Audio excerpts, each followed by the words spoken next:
welcome to All the Things. I'm your host, Lauren Alexander, and I'm really excited to have a really special guest. And hopefully, this time our live feed is going to work.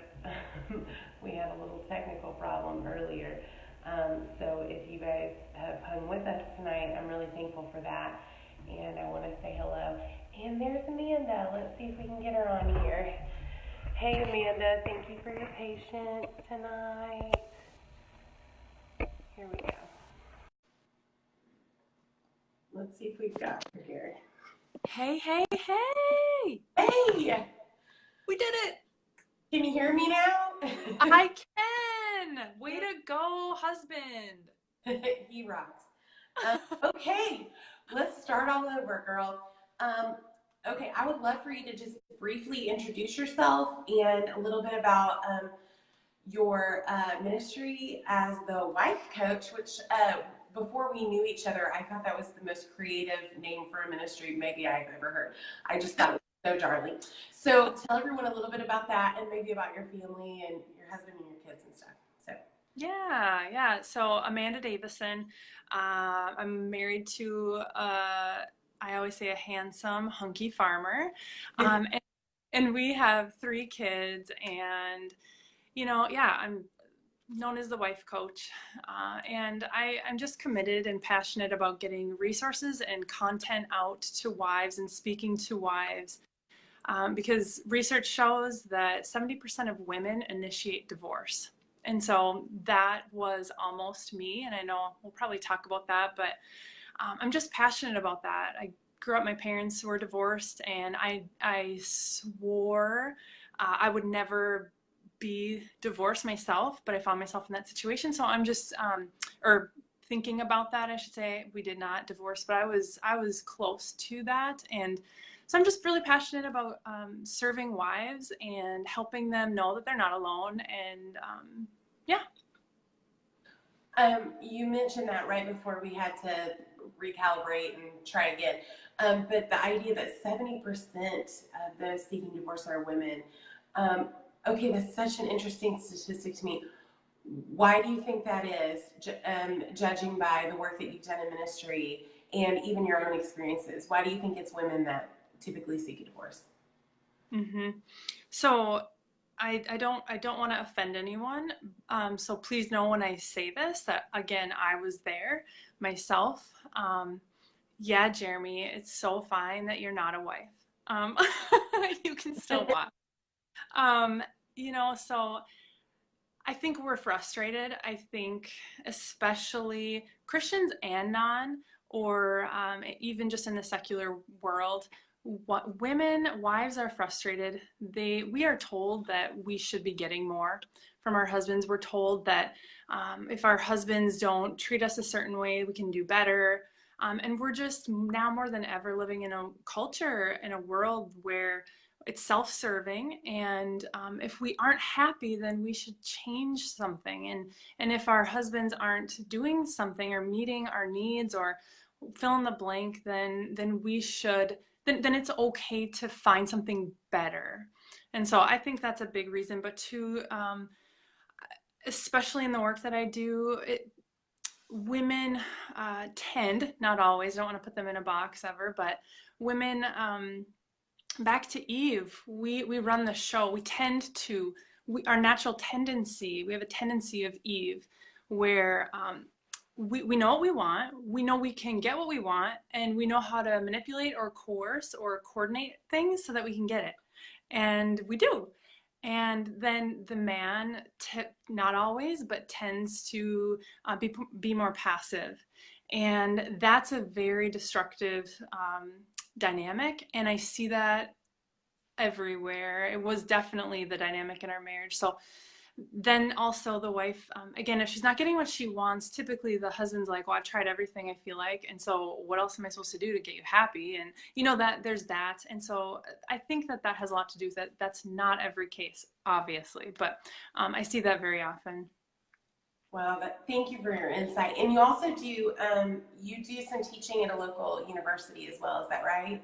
I have for the last 6 years actually, but I just finished up. So yeah, I've been teaching psychology.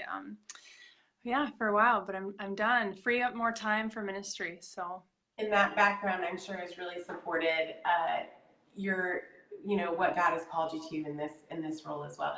And so I think it's such a gut check for women when we talk about our expectations in marriage. And I see that is like you said, not every marriage, but a lot of marriages, I feel like it's not universal, but definitely. I know that some of our viewers are going, oh yeah, I've been there, or maybe I am there right now. So I would love for you to share a little bit about where your passion to equip wives comes from and telling a little bit of your story, and maybe it'll connect with somebody who's watching tonight as well. yeah, well, I actually grew up, again, my parents divorced when I was 5, and I remember being a young girl and seeing the sadness in them, seeing their interactions. And just from a young age, I knew that I wanted to help or do something with marriages. I thought, I am going to help people like my parents. I was so like, I had this fire in me to do that at a young age. But then as I got older, I went to college, I started, getting educated in that field. Uh, and I became married myself.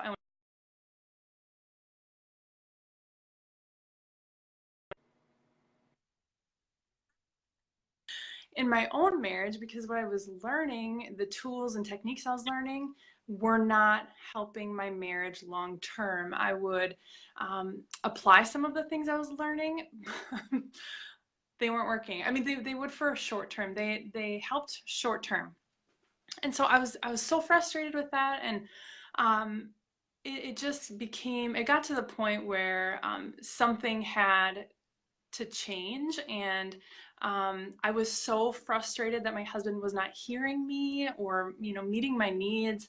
I had tried literally everything, you name it, manipulating, blaming, shaming him to feel bad for not loving me well enough, whatever. I did it all. And I didn't like it. I knew I didn't like it about myself, but I didn't know how to get him to hear me and to love me better. But please hear me. He's amazing. He was amazing. It wasn't enough. So um, I ended up honestly just being so frustrated one night. It was our anniversary. He came home after he said he was going to, because the man is such a hard worker, bless him. But I was angry, and I had this inner insecurity because of my childhood. I thought he was just going to leave me anyway, and all of that. And so I really had this awakening where we were Christians, we went to church, we prayed, but I had not truly given my entire heart to Christ, and I didn't even really understand what that meant. Even though we were in church every Sunday, we were doing all the Christian-y things. It came to this point where I had to get real with God. I came to him and I was so angry with God, and I just said, why is this not working? What is going on? Why doesn't he hear me? And I was just weeping and just like yelling this, and it was like God had to bring me to that point. And I mean, there is so much of my backstory. I have quite the backstory, and God just had to break me down, and I had to exhaust every option of my own to truly decide to try it his way. And that's just when it all changed. But I don't even know if I answered your question. But No, I think that's right on, and I think there's a lot of relational shrapnel when we look to other people for what only Jesus can give us. yeah, Uh, I've seen it in my own life. I don't know that there's a Christian that has not experienced that in some relationship in their life where they expected someone else to be what only Christ could be for them, whether it's a parent or even your child. Um, right. that dynamic can affect a lot of different relationships, not just marriage, but other ones as well. And so I think that it really hits home to remind us that that's why God said, "Don't have any other gods before me. Right. Don't put any idols in front of me, because I can only do what I can do for you." And I'm not man, like it says in number 6. I'm not man that I should lie. Not saying that, our spouses or anybody in our lives are lying to us, but that he is so far above, he's so wholly other, that he can give us things that humans can't. And so I know that resonates. I can look back through my journey with Jesus, and I can see different relationships where I expected really for people to do what only God could do for me. So I can really connect with that, and I bet the people who are watching can too. If you guys have questions for Amanda, also please leave them in the comments. She'd love to take those questions tonight. Okay, so I want to ask this: when the going got tough in your marriage, counselor's couch, you know, meeting with your pastor, those sorts of things. What happened as far as that goes? And then also, what did you find to be true about God as you began to take this journey of knowing Him more? What did you find to be true about His character during that time? Well, honestly, I was describing that moment that I had with God where I just finally said, like, this is not working, and I'm so angry, and like, why is he not listening? You know, that thing. And I just knew that the Lord was saying to me, you haven't tried it my way, and honey, we need to deal with you. You know? So I was like, I'm sorry, what? You know? Um, but I really heard him saying that pretty clearly. And from that, like that moment on, I completely surrendered my life to Christ first and foremost, which I had not. I thought I had, but I had not given him everything. I had not realized that it wasn't about me now. I had wanted my husband to serve me and my heart and my life and my agenda, and he wasn't. And so it shifted that moment of it's not about you, sister. It's not even about your husband. It's about him. It's about God. And so it all shifted then. And then from that point on, I was so hungry. And I still am, but I everything was so new to me because I had never tried it God's way. So I wasn't familiar with how to do marriage truly in a biblical way. So I just surrounded myself with godly women and mentors, and I went in and I started studying God and not like I really I've done tons of counseling. I love counseling. At that time, for this in my marriage, I did not seek counseling, but I have for lots of other stuff. But I really I knew that the Lord was saying it's that it's His turn. It's like now just listen to me. Finally, are you ready to listen to me? And so that I just dug into Scripture really truly for the first time ever. And then what did I learn to be true about God? Well, I don't think I honestly knew God. And so I think it was everything that I finally, that was a turning point for me in my faith. That's when I truly surrendered my life. And so I think everything, but truly that my life, my marriage, my kids, everything, like you had said at the beginning, it's not about us. It's not about my marriage. It's not about having a happier marriage. It's not. It's about glorifying God and bringing people to Him. And so how will I do that? I will do that by loving my husband well, my kids well, everybody well. Lord, help me do it. I don't want to do it a lot of the time, so I need your help. Like, how do I do that? So I think I just learned that it is all about Him. Everything is all about Him, and I want to do that well. But yeah, that He's so constant and waiting for us to finally give Him everything and turn to Him for everything, because He's just sitting there waiting.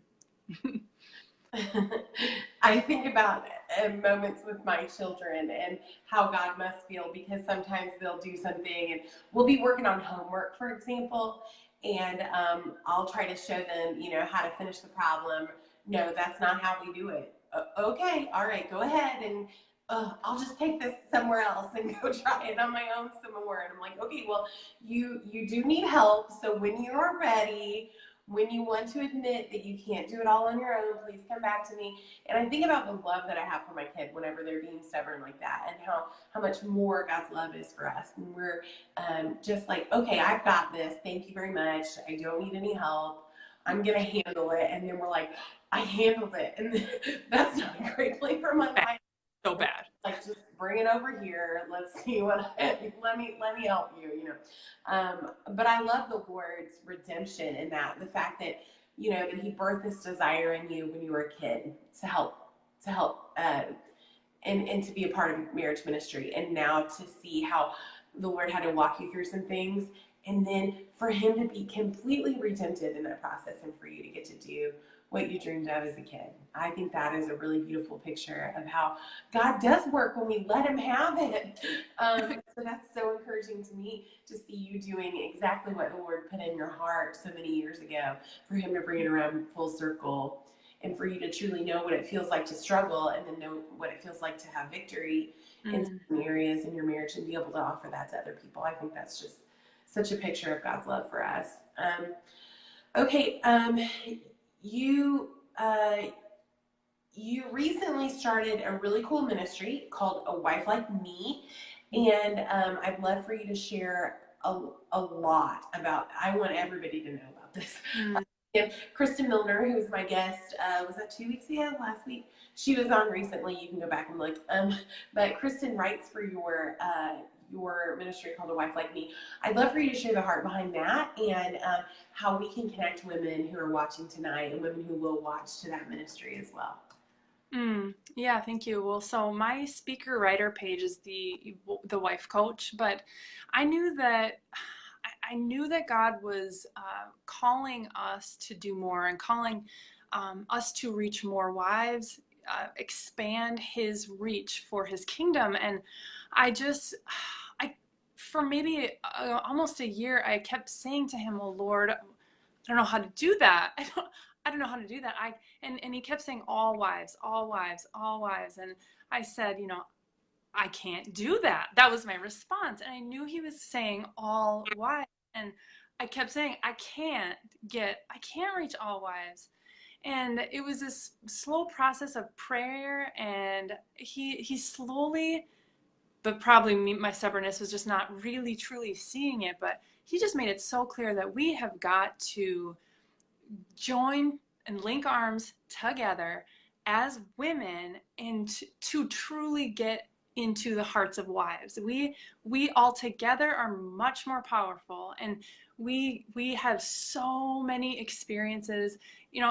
So a wife like me was birthed, and we have 22 contributors who are each so brilliant and beautiful, and I love them so much. Our team is amazing, and they're all passionate about wifehood and marriage, because they've been there, they are there, I'm so proud of them. And so the goal is to speak into the life of every wife, no matter where you are in your walk, no matter where you are in your marriage. We are here for you.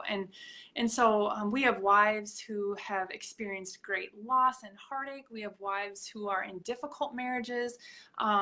We have amazing wives ready and always speaking into you. So I'm the hope, the vision that I believe God has laid out for us to do is to have A Wife Like Me be a place again for every wife. And we want to spread it like wildfire. We want to reach the wives who do not know what I did not know, who don't know that there's a better way, that you can experience freedom, that you can live and walk so full and free in the marriage you are in today. And so that's what we do at A Wife Like Me, and we're on fire. So we just want to spread His love. That's right. And A Wife Like Me is about being a wife like Jesus. And so it's like that double entendre kind of thing, where it is other wives like you, but also wives that want to be like Jesus. And so if you desire to be more like Jesus in your marriage, I want you to go hit the like button for A Wife Like Me, so that you can see their amazing content, and you can just read about their encouragement to women. I personally really like to read Kristen stuff because we're fellow pastors' wives, and that's really helpful to me. And so you can find the wife that's speaking into the content that you need, and that's a really great resource that you guys are putting together, Amanda. Thank you so much for that. I know it's work on your part to do it, but I know that it's also going to help grow the kingdom and keep families together, which I know is a huge part of your heart. Thank you for your passion and just your vision and your drive to bring that vision to reality. I know that it must bless the Lord's heart to see you do that. Okay, I want to ask you this. If we have viewers that are like, oh, I would love to have a marriage event at my church. I would love for Amanda to come and just minister to the wives or maybe to couples. Talk to me about that and where they can get a hold of you. Yeah, that's my jam. Speaking, I love speaking. And yeah, multiple different ways. Honestly, you can go to awifelikeme.com. On the bottom, it says Meet Amanda, Book Amanda, and you can, right from there, there's a form to fill out. You can email me directly at amanda@amandadavison.com or info@awifelikeme.com. So there are many different ways, but I see Seth, your amazing husband, has already posted the Wife Like Me Facebook page, which you could also just go there. There are so many different ways you can get a hold of me. So, well, I know that there are so many churches and groups that are looking for content, and really marriage is an area that we don't hear as many opportunities for as like women's ministry or men's ministry to bring couples together. Sometimes those events cost a lot more because they do require both spouses to be there and childcare and all that stuff. So if you have a heart to do that, do it at your own church. Offer it to the people in your community to build and strengthen families. I really think that's important. Okay, let's do some fun real quick.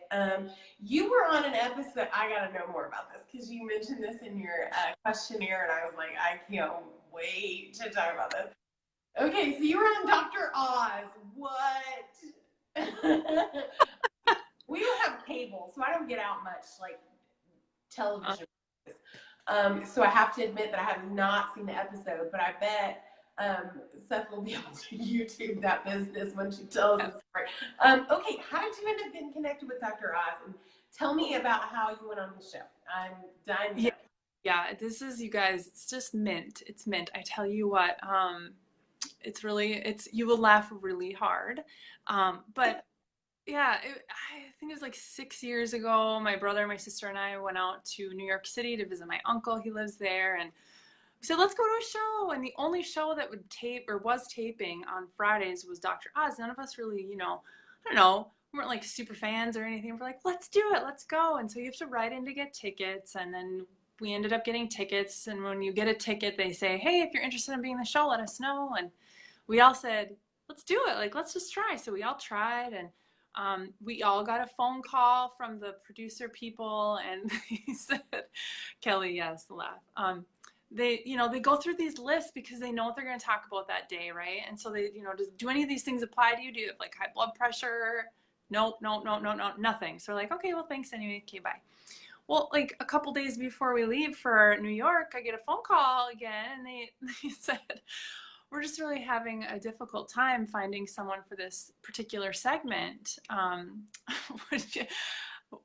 do you ever feel bloated after you eat? And, I just thought, well, who doesn't? Like, I guess, it's not a big problem.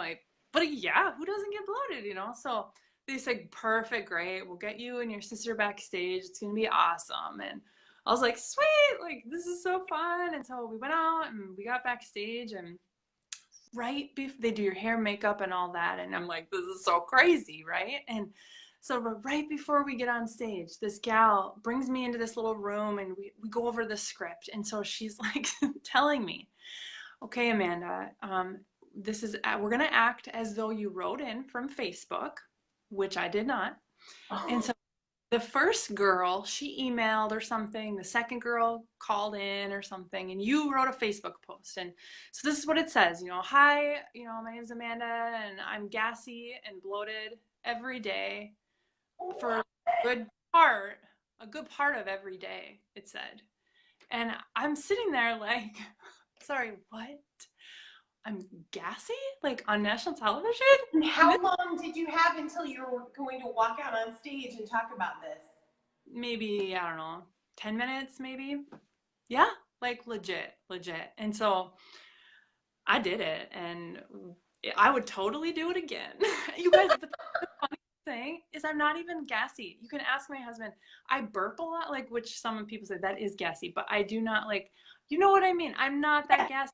That's what the segment is on. And so he had me do a yoga pose. He straight up, we can post it in here. It's funny. He asked me in front of everyone, "Do you feel anything coming out?" He asked. I said, "No, I do not." So it's funny. It's super funny. I swear I'm not gassy though. I swear. So do your brother and sister give you a hard time about this all the time still? Like, are you still living this down in your community? Like, do Well, people know about it? Were they like, oh my goodness, that is our friend on Dr. And he's asking her if she's got the toots. I mean, did this, like, what happened? oh, he didn't ask if I had the toots. He's like they for real. Everyone thinks I'm super gassy. I'm not though, and I don't know. It was all a blur after that, Lauren. I don't know. It was a long time ago, so now it's not a big deal, but it is. It's honestly, it's funny. And when I would teach my psych students, I would start our semester off with that clip because it's super funny. It's super funny. Now, again, I would totally do it again. It was so fun. So the hair tell me, like, okay, someone comes in and does your hair, someone comes in and does your makeup, and then you're just hanging out backstage with like the other guests, or Yeah, they have well, they had this special room and they had hors d'oeuvres and like nice stuff that I don't eat, like water and I don't know, pop, I think. I can't remember. Yeah, it was really fun and but super serious. It was really like, whew, they were on a tight show and they're like, it was just there were a lot of people with a lot of countdowns happening all around, and so I was just going wherever they told me to go. just do a nod and smile and wave, right? Yeah. Okay, I do want to ask you another thing too, because I live in Indiana and you're a farmer's wife, and we have tons of farmers here in Indiana too. So, can you talk about what your husband farms? Yeah, we farm all crops, grains. What are we doing? Corn, beans, wheat. We've typically done sugar beets, but we aren't right now. Yeah, And how long's he been farming? 7 years. That's awesome. Now it's not really a family thing. It was just something you guys kind of started from the ground up then. It is a family farm. It's a third generation farm, but my husband had no plans of farming when we met, and we moved to, like, we're in northern Minnesota. We moved down to Minneapolis and lived there, did the corporate thing for almost 8 years, and it just wasn't for us. It wasn't for us, and we knew that we wanted a different lifestyle, and his dad was going to be retiring, and so we said now's the time, and so we moved up here and we both quit our jobs and moved to the family farm. Now we aren't on the farm, we are in a smaller community near our farm, but yeah, farmers are amazing. It's Yes. hard work. And so harvest is going on, I'm assuming, for you guys right now too. So are you a harvest widow this week? Where did he go? Yeah. Yes. So maybe if you could, and I know I didn't talk to you about this ahead of time, but maybe if you could just kind of speak into the farmers' wives that are going to watch this, because there will be some, talk about how to keep that communication open during harvest and how to sort of overcome the late hours and the, nobody's at the, he's not at the dinner table for weeks, and talk us through that, how to cope with that as a wife. Oh, Lauren, I cannot tell you how many conversations I have about this. It's so hard. It's, it really is. It really is hard. A farmer's lifestyle for people that don't farm don't honestly understand, and that's fine. It just is really hard for the farmers' wives, and Mhm. I get a lot of messages from the wives who are dealing with just different things. Just the hardship is very hard. And I wrote a post on this on a wife like me, to help farmers' wives even like before harvest starts and then during, just to keeping perspective. Um, but yes, it is. Communication. You asked, how do you keep the lines of communication open during harvest? You don't. Well, depending on what kind of farm your husband is on. Honestly, I don't communicate at all really with my husband during harvest much. Um, I, I very much do all I can to take care of everything I can at home so that he doesn't have to worry or think about it, because Mhm. he has to be focused there. He has to be on. He's exhausted. He's tired. He's got to get through. And I want him to be supported in that. So I didn't always feel like that when we first moved up here. Again, I was really struggling as a wife and I was very angry. I was just making him feel bad, for being gone night after night after night. I mean, night, like you don't see him during harvest at all, at all. And so I was making him feel bad for that. And I was very upset, and I would remind him and make him do things that, like, get up in the morning, even though he's exhausted. I was just so mean, and I was mad, and I was not supportive at all. And so now that's my goal, is that my job on the farm is to take care of things here so that he can do what he needs to do and focus, and be supported in the work that God is asking and calling him to do. So, you know, it looks different for every married couple, but that's what works for us. I just do my best to support him. And when I do communicate with him, I'm encouraging him, I am praising him and loving on him. And that's really, unless like there's an emergency, I'm not going to really let him know that it was a hard day or whatever. But that looks different for everyone. But too, yes, someone, Kelly, had said, and I talk about this in the post, that uh, we have to take care of ourselves, and I think that we are so bad at that. We are bad at that, regardless of who. Just women in general, we are bad at self care, and Jesus modeled self care for us and what that looks like. And so we have to be even more intentional about caring well for ourselves before harvest comes, and then throughout harvest. How can we do that? How can we find pockets and maximize our time that we have, to care for ourselves, and by saying no to things, by doing the things that only we know God is asking us to do, nothing outside of that for that season, things like that. Um, so yeah, but there's the honest truth is, it's so hard, and you feel so alone as a farmer's wife. And I think you feel more alone when the parents, if there are parents involved, which typically there are, when they're not um, present and encouraging of the work that the wives are doing as well. It's a family uh, work. So yeah, it can just feel really alone at times, but it's good work. It is good work. We're feeding the world, and so Yes. we proud of that, and help them out. So Mhm. And honoring, and that can be really any marriage, honoring when we don't feel like honoring our spouse. And, that goes for the guys watching too. I didn't want to leave you out, Jeremy, if you're still here. But, honoring, considering others better than ourselves, honoring each other above ourselves when we don't want to, when it is not a natural thing to do, when we have to fight our flesh. I think is a good word for any wife, but especially for those farm wives that are struggling right now. Hey, we'll pray for you at the end. We'll pray for you, because it is hard, and you guys are doing some great work that's changing the world, providing for all of us. So we're thankful for the sacrifices you all make, especially you today, Amanda. Thank you for being a farm wife and hanging in there when harvest comes, so that all of us can eat. We're grateful. Okay, I want to talk. about this kind of runs right into what I wanted to talk about next, which are some biblical and practical tips to keep our marriages strong. Mm. Well, you just hit on one, Lauren. Being selfless. Um, it is so hard. I am so selfish. It's awful. I hate it. And I mean, honestly, it just makes me blah.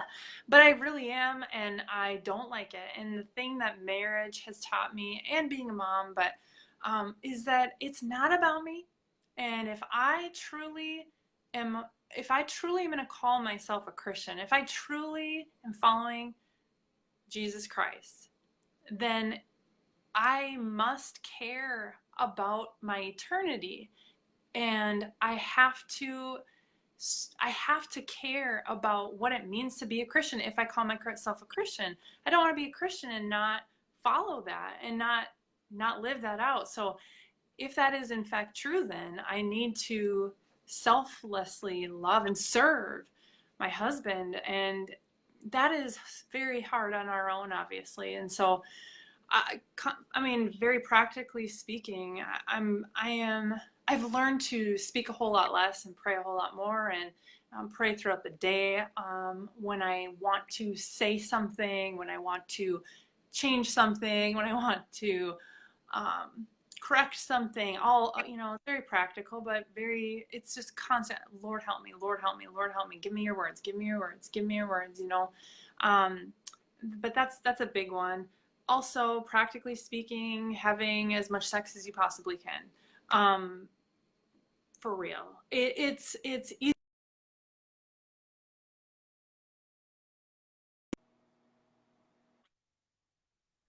It has, it changes your marriage when you prioritize and want to satisfy your spouse, and serve them in that way. It looks different for every couple, but that's a very practical thing that conversation, emotional connection, sometimes that has to come. Sometimes intimacy has to come before the emotional connection can come. Not that they're not separated, but the emotional conversation, the communication, the the bond comes through that. And sometimes more so for men, not always, after their sexual needs are fulfilled, they're able to better connect with us because they're not thinking about that. So it I is, agree completely. yeah. One thing that I love, I don't know if you know Francie Winslow or not. She talks a lot about having a honeymoon marriage. Anyway, she's got a great she's got a great marriage and family ministry. But she talks about in some of her blogs and things, that our brains are wired to where the more you do it, the more you want to, and the less you do it, the less you want to. And so she has a saying that says, the more, the less, the less. And I think that that's a really wise way to get across, what we're talking about tonight. The fact that, when we practice that out of love, out of selflessness, sometimes to some degree, out of desire to minister to all of their needs, to the whole of the person, that looks like, laying down our agenda, which may be more sleep or whatever it is to be able to serve our spouse. And I find that idea, the more, the less, is really, really true. That the more bonded we are, the more we want to be bonded, and the less bonded we are sexually, and then in turn emotionally, the less we want to be bonded. So I see that to be true in my own experience and the experience of others that I've talked to about it, and I think that that's really great advice. Would you have any other advice as well that you would like to share before we? I would, I guess another big thing that pops into my brain when you ask that question is the issue of respect. And, my husband and I have had so many great conversations and ministry leaders about this topic, and just of, is it so much an issue of, and again, don't take this out of context, but is this whole marriage thing and leadership conversation so much about leadership, or how do I say this? Is it so much about leadership as it is as much about respect? Is it a leadership issue or a respect issue? And, because I think it can become really confusing sometimes when we look at scripture and think, well, where do I fit in here? And how will this look? And if you this, then what does that mean for me? And how are we united in this? And whatever, all of those things. But it comes down to respecting the man or the woman that God has called you to be with, and respecting who God made them to be, their giftings, their strengths, their weaknesses, respecting all of them. And that, if that is at the forefront of your mind, it changes marriages. And so respect looks like a lot of things, but respect is respect, and your spouse knows that and feels it, and it changes the pulse and the atmosphere within the marriage. And so I think that's been a game changer too, that I see. I have seen for myself, and I see for other marriages. And it's so, we live in a culture where nobody respects another person's voice, or, what do they do on TV? Well, when someone talks, then someone else talks over them. And when you watch an interview on television or whatever, you see everybody just trying to get out what they came to say. You don't see anyone taking time to listen to another person. You don't see a lot of conversations that have civility anymore. You look at, whether that's on TV or in politics or whatever, that we really don't respect that the other person may need to have something to say, and they need to feel heard and feel, valued. And so I'm learning to go back sometimes and say this. I did not do a good job of respecting the fact that you were trying to get something across. I had to do that right before the show. As a matter of fact, I had to say. So I was in my own little world, and you were trying to tell me something really cool, and I was not being excited about it like it was exciting. And so I'm so sorry, because I knew you were excited to tell me that.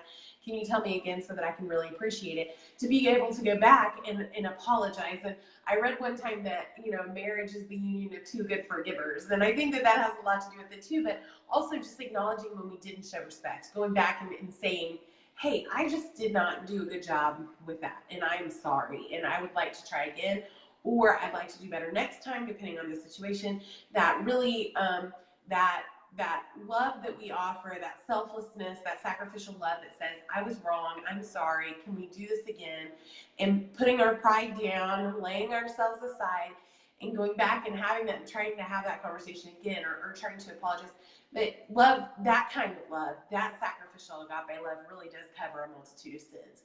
And so that's something that I'm learning to work on. I may not always be great at showing respect, but I can always go back later when the Lord prompts me, or when the Holy Spirit convicts me, or when I just know it didn't fire well. I can see on his face, that didn't go very well. And so to be able to go back and say, I really blew that. I am really sorry. That really has made our marriage stronger, when both of us can say those things like, oh, I just didn't handle that very well, and I'm sorry. And that's true for our kids.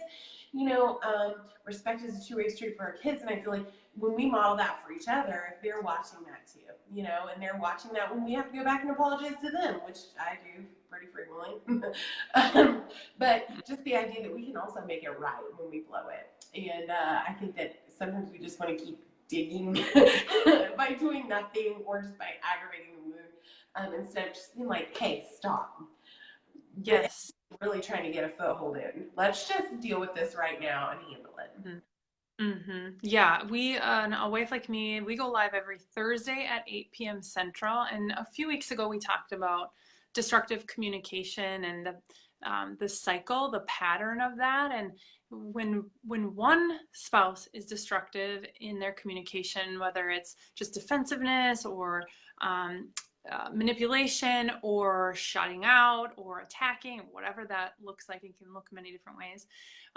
Whenever one person is, then it triggers the other person to respond like that, and it's just this vicious, nasty cycle. I mean, we've all been in seasons where we're just like off and on edge and just snarky and whatever, but it takes one person to change that pattern, to move out of that cycle, and then the other will naturally follow at some point. Um, that's not the reason you're going to do it. You hope that will happen, but you know that one you have the power to create and start a new cycle and a new pattern, and it just takes you committing to do that and to respect or to praise and to love, and it just takes one person to start that process. Yeah, to get out of what the Edrich, I can never say his last name, Egrich's talk about the crazy cycle and how it, it's ultimately the job of the most spiritually mature person in your marriage to stop that crazy cycle and to get out of it and go a different way. And so sometimes I have to stop and think about that. How spiritually mature do I want to be today? Do you ever feel that way? Right? It's so hard. That's why we can't do it honestly. Like, I love talking to wives about that because I don't want to be the one. Yeah. Because feeding my flesh feels so much better. Mm-hmm. It feels so much better to like think I'm right and to tell you I'm right and to tell you that you're not doing it right or whatever. That feels so much better. But over and above how I feel, I want to glorify God more because it's about him more. So as long as it's always about him more, then he in me will help me carry that out. But I don't want to, like you just said, I don't want to. Yeah. Yes. And sometimes the most powerful prayer we can pray as husbands or as wives is, when I lack the want to, help me want to want to. Because Right. some days I really, it is going to be more challenging than other days. And my flesh is even more at war with my spirit than normal. And I found that, Lord, give me the want to is a good prayer sometimes to pray as well. That we don't always feel like doing that, that we can obey him in spite of our feelings, and we can still do, when we make it about Jesus instead of about us, we can rise above those feelings. But when we're just worrying about ourselves and very self-focused and just, here's the world and here is revolving around me, those kind of thoughts lead to really, really tenuous relationships, no matter what kind of relationship, whether you're married or single or, those lead to tenuous relationships, and we can see that in the world today. I love you. I just think you're really wise. I think that you love God's people and you want to serve them. And I just want to say thank you. But first, I want to ask, what are you loving? What are all the things you're loving this week?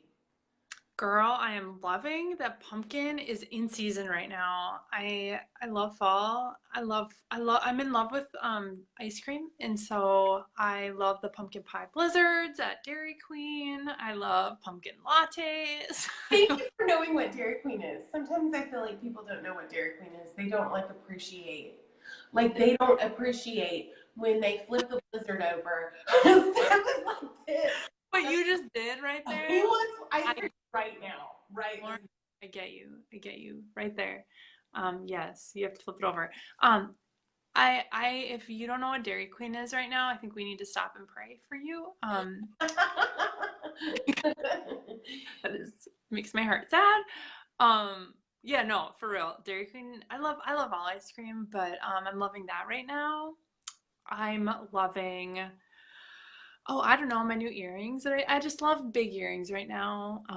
So not like spiritual, but I'm just loving that. We don't require you to be spiritual about what you're loving. In fact, we have had some very unspiritual conversations about what people are loving. In fact, pumpkin spice, was it last year that was such a hot take? Some people are so divisive over. I did not know that my friend Amanda came on the show, and she was it Amanda? I think it was Amanda Sprague. She was talking about how much she hated pumpkin spice, and she wished it would like die 1,000 deaths. And I was like, I didn't know people felt like not that they didn't like it, but like they wish it would go down. Like they don't even want it, anyone to be able to have it. And I was like, wow, that you're gonna find some really angry people. Well, what she found was that people were very supportive of that point of view, and I was shocked. And we were like cackling over how much pumpkin spice can divide the church. Turns out. it was just funny. I know. Anything else you're loving that you want to evangelize for today? It can be a hair product. We're fine with that. It can be whatever. Ooh, Because you well. always have really good hair, so I would like to know. No, you know what? I love hair and I secretly like kind of want to go. I won't ever go to hair school or whatever it's called, but I love hair. I love hair. I just got my hair done today. And she actually darkened my eyebrows, which has never happened. But you're dark haired, so you don't get it. But it's a blonde thing. I have blonde, so whatever. You She want darkened to be able to see them. I get it. yeah, it's a blonde thing. And so, so I don't know. Yeah, okay, I can't even think of what it's called. It's the dry shampoo. It's at Target. It's white. It's got green. Not your mother's? Yes. Oh, it is the one that works. Does it work for you? I got you. No, I like it. I use Not Your Mother's beach spray stuff. I do too. The texture stuff. Love the stuff so much. Love it. And it smells but like the beach too, which I'm like all day. No. Then there is a girl that I totally found on Instagram, which I don't even really know how to use it yet, but my hair girl found her and I will try to think of her name and I can post it in the comments, but she is a hairstylist and she does like YouTube like tutorials on like how to curl it, how to You talked about this Thursday because I went and looked her up and followed her and watched one of her YouTube videos because What is her name? Because I was like, she has such great hair. I need to learn from the best. And so, Bountiful Beauty or something like that. Is that it? Yeah. It's something beauty. Yes. I loved her. And she helped me because she was like, oh, you can do this with a curling iron. And I was like, really? And so, seeing me look whacked out next week is because I tried things that she was doing and I did not execute well. That's what happened. So now you'll know. If you see a whacked out picture of me on Instagram, I tried and failed. But, nothing ventured, nothing gained. And if it were to work, I would feel really good about that. But I feel like it won't. They have 6 arms or something. And you never see the back. They don't show you the back on those YouTube tutorials. So I'm like, yeah, but how does the back look? No, it looks good. Are you for real? You know that they're so cute. If you have a YouTube channel for hair, oh, it looks good in the back. It's gotta look good in the back. I trust it. That's the thing though, because one of them ripped off some extra hair and put it in there, and I was like, well, no wonder she looks. If I had extra hair to peel off and stick on, I look really good too. And she was like, you just get this down at the Walmart or whatever. And I was like, oh, so that's how it looks good. Well, now I understand why yours looks better than mine. Because it was already curl, and she just like took off the Velcro or whatever and just stuck it in there. And then she had like 20 times more hair, and it was all already curled. And you're able to curl it differently because you can reach it. Then I was like, well, I feel like that's cheating a little bit, but I also want a piece of that hair. So I don't know. We'll see. Do you feel kind of intimidated when you watch those tutorials, or are you just like, I can do this? Oh, like hair tutorials? Mm-hmm. Oh, I'm jacked. I'm like, I'm going that day that I saw that girl, I went straight out to Aveda that day and I got every product she said she uses. There's only like 2 or 3. But I was like, I love that. And I'm going for that product.